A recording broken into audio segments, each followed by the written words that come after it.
And new this morning, the city of Greenville is looking to make schools safer by adding school resource officers. Tonight, City Council will vote on funding for the new positions. Fox Carolina's Grace Runkel is live with a breakdown of the costs. Good morning, Grace.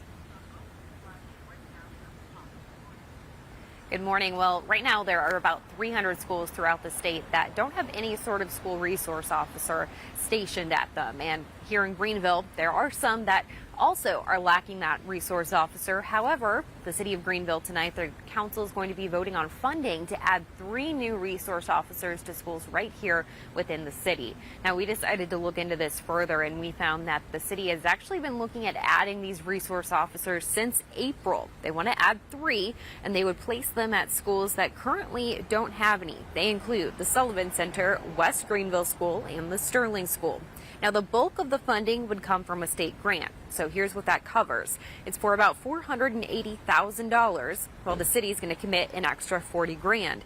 So that'll cover the cost of the new officer's salary, benefits, and a new patrol car for each of them. Tonight's the first reading of the ordinance, so there'll be one more after tonight, but of course we'll keep you updated on both of those votes. We know this is an issue important to a lot of parents, so you can stick with us, of course, for any updates.